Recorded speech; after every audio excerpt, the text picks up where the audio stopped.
I'll admit that part of me kinda doesn't want to make this video. I'm a little afraid that it'll come off like I'm trying to pick a fight or start drama or something, and that is absolutely not my intent. Plus, on top of that, I'm a fair bit late to this conversation. After all, I'm about to talk about a video that was posted 3 weeks ago that it itself was a response to a video posted over a month ago. But I keep getting reminded of this argument and it keeps getting stuck in my head. The latest thing, of course, being Concord, funnily enough. That game is, after all, bound to die within a matter of months at this rate, unless they pull some kind of Uno reverse plan to unrelease the game and try again in another year or something like that.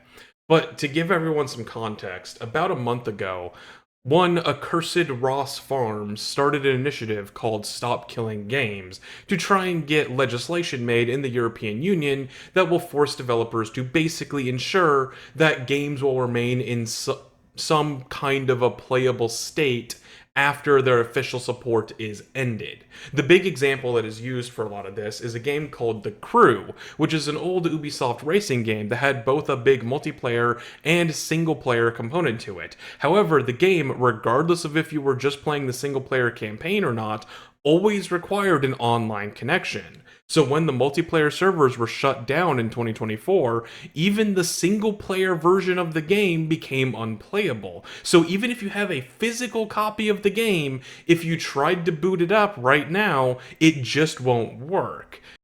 And so, Ross aims to try and make this practice illegal. Essentially, in cases like this, the developers would have to patch out the online requirement to, at the very least, make the single-player content available without needing servers or anything. And I wholeheartedly agree with this idea. I think the idea that a company can just take a single-player game and tear it out of my hands a decade after I legally bought it for myself is just absurd and dumb, and that should absolutely be regulated for just consumer rights purposes. But one person who evidently disagrees with me and Ross is one Pirate Thor Software, who has released a couple videos on the subject speaking out against the initiative on behalf of developers.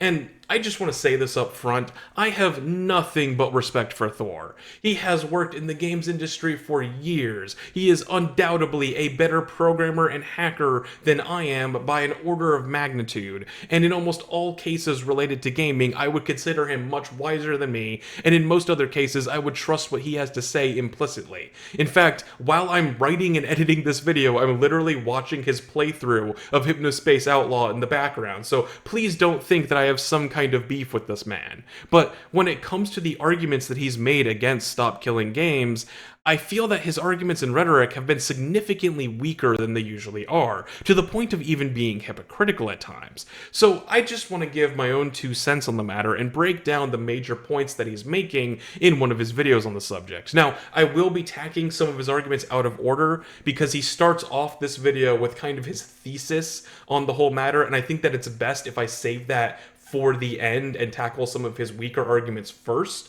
But if you want to watch his whole video uncut, I'll provide a link to it in the description alongside the links to Ross's videos about Stop Killing Games, as well as his FAQ on the initiative and whatnot in the description if you want to go check those out. So let's go ahead and take a look at the first point I want to discuss.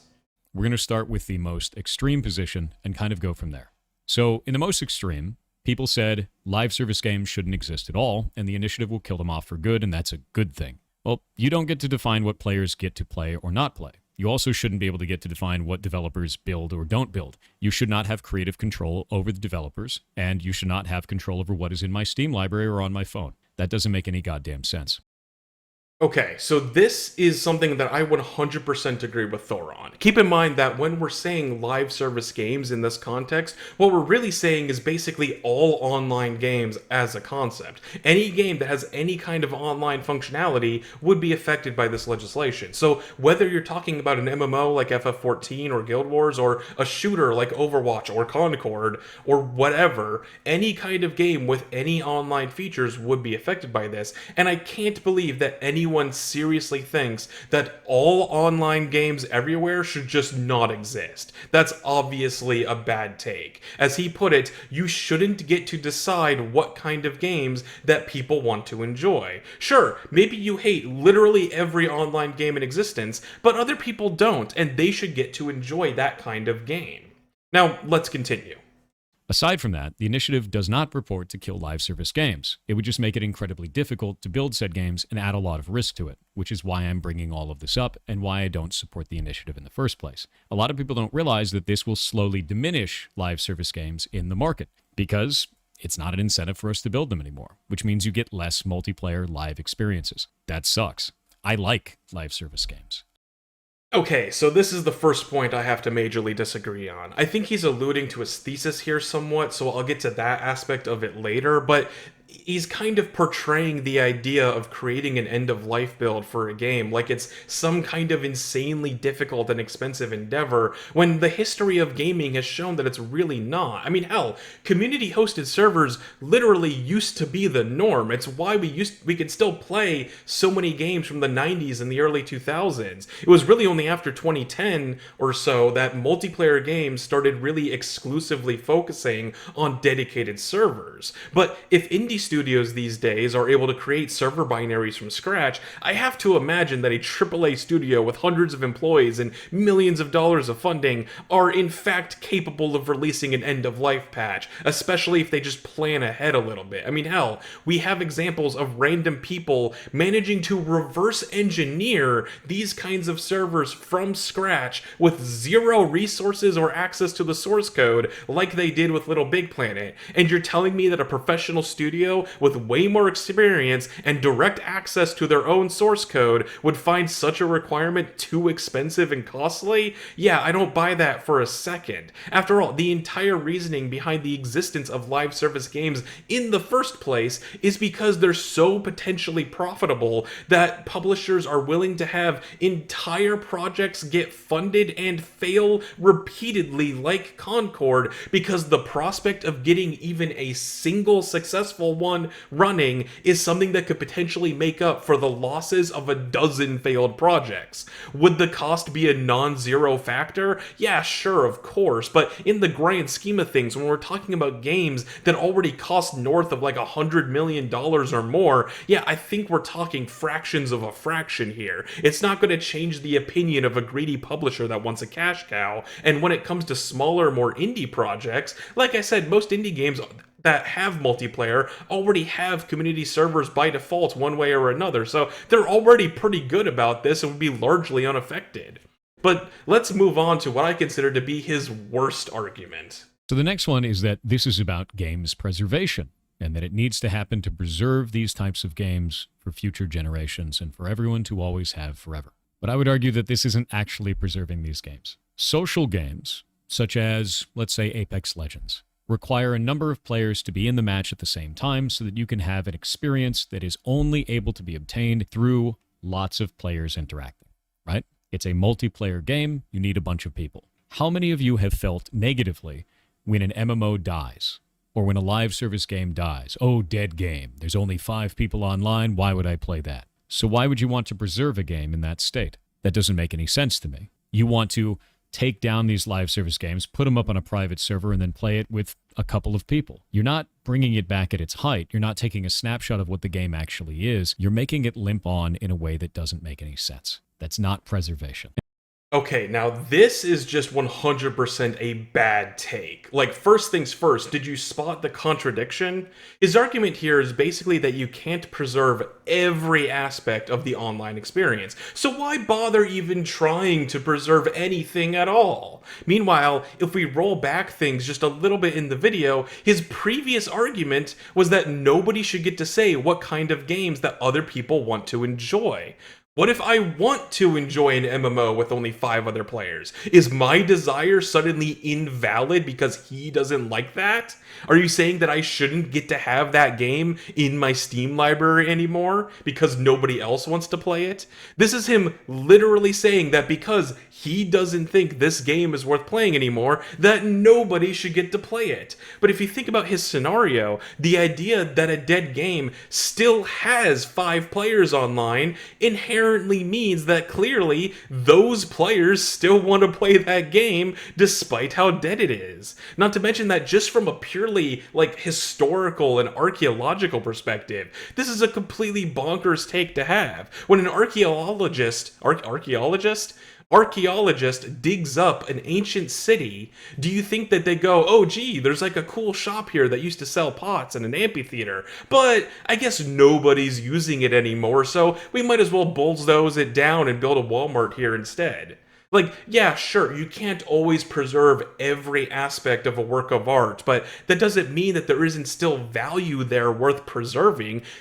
Video games are an art form, and for every other form of art, we typically do our best to preserve it as much as possible, regardless of if it's degraded or worn down, because art always has cultural significance that can be studied and learned from in the future. Video games, just like any other form of art, deserve to be preserved for as long as possible. And furthermore, I think that a vast majority of online games can be enjoyed with a small group of people. Take a game like Guild Wars 2, for example. It's an MMO, which means that one day those servers will get shut down for one reason or another, but it still has, despite being an MMO centered around playing with tons of other people, it has tons of content that could be enjoyed entirely on your own, just from its story to its quest to just exploring the world and fighting enemies and whatnot. Yeah, you would lose out on the ability to socialize with random strangers by only hosting a private server, but you could still enjoy 99% of that game's content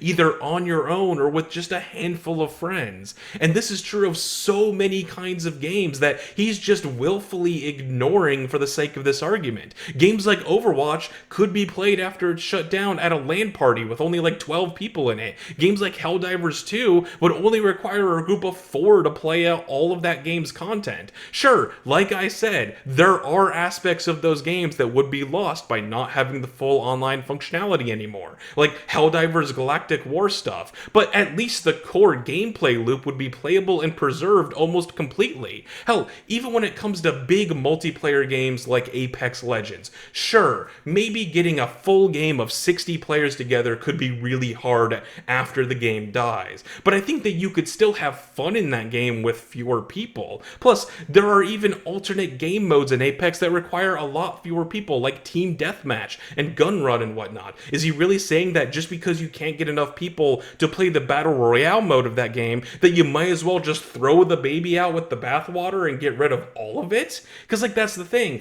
Yeah, sure, for many of these games, only being able to play them by yourself or with a small group will hardly replicate the experience of playing it at its heights, but surely that's better than getting rid of the game entirely, right?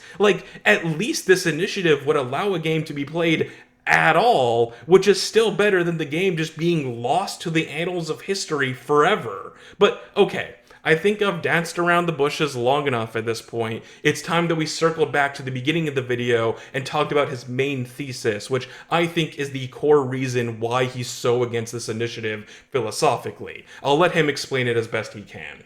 Many of you are requesting, yes, I should get the server binaries so that I can go and make private servers for this. But that doesn't make a lot of sense in the real world. And the reason why is because it leaves developers open to abuse. So let's explore that a little bit. Let's say that you made your own video game, and you made a live service game. Maybe it's an MMO, maybe it's something else, right? And let's say that I want to monetize that game, but you don't allow monetization of the game by any other party. This makes sense because most creators don't allow for that. You can't just take someone else's art and profit off of it. Normal, right? So then I go, well, how am I going to force you to do this? Under this initiative, you would have to release the server binaries or keep the game in a functional playable state at end of life. So I hit you with a ton of bots. I hit you with a ton of exploits. I attack your community. I destroy your Reddit. I go after your business. I go everywhere that I possibly can to make this cost as much as it possibly can for you. And it's not hard to do this. We saw the exact same thing happen in TF2 recently. The massive amount of bots that were attacking the game. This is not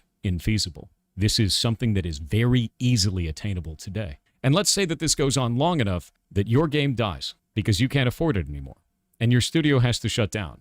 At end of life, you now have to release those server binaries to keep the game in a functional playable state. At which point I take those, I create a private server, and I monetize it. And some people have said, well, simply don't allow monetization of the server. Well, who's going to enforce that? And for those of you out there that say, oh, this can be done right now, I could just destroy your studio and take your stuff anyway. You could, but this allows a route for it to be legal to do so. That's the problem.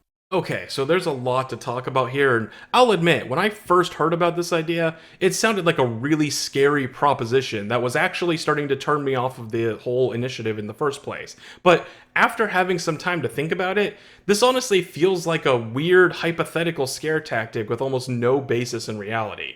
So, last things first, he ends that thesis with him saying that this initiative would make this process legal. And no? I'm pretty sure that this entire left side of his visual over here would still be a crime to do to a company. And if a group of people were actively terrorizing a community and trying to destroy a company's game like that, the company would have legal recourse to sue the relevant parties for damages. You could argue about how, they would be able to go about that and if they'd be able to catch the perpetrators, but it wouldn't make this entire process suddenly legal to do. Only the actual hosting of the server would be possible. But yeah, that would still be a crime, obviously. I just think he maybe phrased that a little poorly. But to tackle the actual hypothetical on a more holistic sense, isn't this idea kind of like poisoning the well to ruin a water company so that you can then sell water out of that same well? If the hacker named 4chan attacked a game to the point where every match was full of bots and cheaters and the entire community around the game was so ruined that nobody wanted to play it anymore, how exactly are they then supposed to pull all of those people back and then manage to monetize those people on top of that on their new private servers thanks to the, initiative forcing them to release the binaries and whatnot? Furthermore, this would open up obvious, competition. Sure, okay, the hackers open up a server that is monetized and whatnot, but what if literally anyone else hosts a server that isn't monetized? Everyone would probably want to use that server instead. The hackers wouldn't get exclusive rights to the server binaries, assuming they don't land themselves in jail first. And not to mention that, if people don't like those hackers, which they would have pretty good reason to, then who's to say that those hackers wouldn't themselves get hacked and have their servers shut down so that the only servers left running are the good community-hosted ones? So, at best, the hackers would be getting a fraction of whatever community is left still playing the game after they actively destroyed that community, and then they would only be getting a fraction of that fraction of the remaining player base to actually play on their monetized server.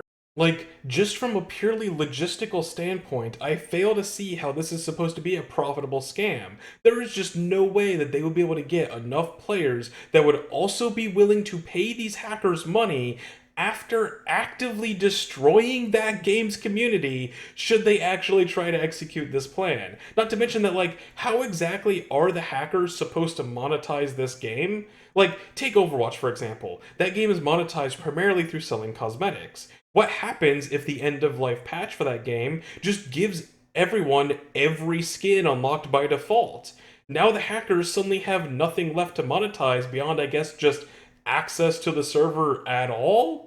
After all, the game isn't going to be updated anymore, so there'll never be any new skins to unlock. So unless the hackers are planning on also hiring artists to create new skins and then modify the game to add them as purchasable content and then somehow get the tiny remaining player base to play that modified version of the game so that they can have the honor of being able to buy skins that will only work on the hackers version of the game.